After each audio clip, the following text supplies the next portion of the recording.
Bonjour, vous écoutez Décrassage, le podcast sport de l'Indépendant. Temps additionnel, 5 minutes maxi. On commence ce décrassage avec le 15 de France qui s'est imposé à Dublin pour la première fois depuis 2011 en l'emportant 15-13 pour prendre seul la tête du classement après la deuxième journée du tournoi des 6 nations 2021. Après l'avoir largement emporté contre l'Italie la semaine dernière 50-10, les hommes de Fabien Galtier vont pouvoir désormais souffler une semaine avant de recevoir l'Écosse le 28 février. Des essais de Charles Olivon à la 28e et Damien Penaud à la 54e ont permis aux Français de l'emporter à Dublin. Malmené pendant les 30 premières minutes, le 15 de France a longtemps plié sans jamais rompre. Il a même évité la correctionnelle sur un essai refusé à James Lowe dès la 25e minute de jeu. Dominé par l'Irlande à la pause, les Français étaient pourtant devant au score à la mi-temps. L'Irlande a continué de pousser, mais au final ce sont les Bleus qui se sont imposés.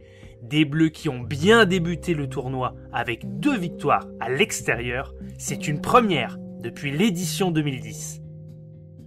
Samedi 13 février pour la 23e journée de Liga, le Barça a réussi un 12e match consécutif sans défaite en atomisant Alavés 5-1 au Camp Nou. À l'aller, le Barça avait fait un nul 1 but partout chez les visiteurs du soir. Frenkie de Jong, Clément Lenglet constituaient la défense centrale du Barça, tandis que Busquets, Riqui Puig et Mori Bakuruma, 18 ans, faisaient sa première sous les couleurs du Barça en championnat en disposant d'un peu plus d'1 heure de jeu. Une première qui a soufflé le chaud et le froid avec une occasion, mais aussi une erreur fatale de relance qui a permis un instant à Alavés de revenir dans le match. Devant, Messi en point de fêter son 505e match de Liga. C'est le joueur avec Xavi Hernandez qui a disputé le plus de matchs sous les couleurs du Barça. À ses côtés, Griezmann et Trincao formaient l'attaque mise en place par Ronald Koeman. Dans cette rencontre, le Barça s'est rapidement montré à son avantage par 4 offensifs sans succès durant les 10 premières minutes de jeu. Et ce sont logiquement les Blaugrana qui ouvrent le score dès la 28e minute par Trincao face à un Deportivo jamais dangereux. Messi double la mise seulement 8 minutes plus tard pour le break, mais l'Argentin étant signalé largement hors jeu, le but est logiquement refusé par l'arbitre Jorge Figueroa Vázquez. Mais à la 46e, superbe frappe de l'Argentin, et cette fois-ci Pacheco ne peut rien faire, le poteau est rentrant, petit filet, 2-0 pour le Barça à la pause. Samuel Umtiti rentre à la pause et réduction du score d'Alavés par Luis Rioja à la 57e, qui se déjoue de la défense centrale du Barça et redonne l'espoir à son équipe. Trincao à la 74e minute recreuse l'écart à 3-1 en réalisant le doublé. À peine l'engagement donné, Messi hors de la surface décoche une nouvelle frappe qui trouve la lucarne.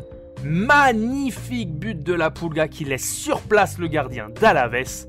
Et à 10 minutes de la fin, c'est Firpo Junior qui vient parachever la belle prestation collective des hommes de Ronald Koeman qui se rassure après la défaite de Séville en coupe en milieu de semaine.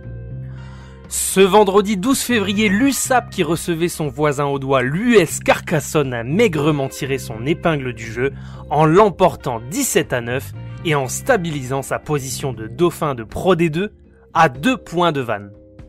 Une lutte qui aura été âpre pour les hommes de Patrick Arletaz dans un derby haché avec beaucoup de fautes de part et d'autre. À la mi-temps, tout était encore quasiment ouvert lorsque les Catalans menaient sur le score de 7-6, mais après 60 minutes de jeu, le score était figé jusqu'à la fin de la rencontre. Pour ce match, le 15 catalan était constitué de Kubrayashvili, Lam, Walker, Héroux, Laboutolé, Château, Pélé, Chouli, Pato Fernandez, Degmash, Pujol, Acebez, Georges Tisley, Chouli, Fanou et Melvin Jaminet. 2 essais ont été inscrits côté sang et or par l'intermédiaire de Pujol et Vellart, tous transformés par Melvin Jaminet, qui s'offre en plus une pénalité supplémentaire à la 58e. Côté carcassonnais, c'est Lucas Meret qui a marqué sur les 3 pénalités, ouvrant même le score à Aimé Giral, dès la 2e minute. Au-delà de la victoire plutôt étriquée des Catalans, Patrick Arletaz, le coach de l'USAP, a tiré quelque peu la sonnette d'alarme sur le match, je cite, très peu abouti de l'équipe catalane avec beaucoup de ballons perdus et peu de ballons gagnés. Trop de déchets dans le jeu pour ne pas se remettre en question après 2 matchs compliqués. Le staff catalan s'attend à un meilleur contenu et se satisfait plutôt de pouvoir faire cette remise en question avec une victoire en poche. Dès la semaine prochaine, l'USAP se déplacera à Angoulême pour le compte de la 20e journée de Pro D2, alors que Vannes, lui, se déplacera chez le 5e Nevers. C'était Décrassage, le podcast sport de l'Indépendant. Rendez-vous lundi prochain pour un nouveau tour de l'actualité sportive du week-end.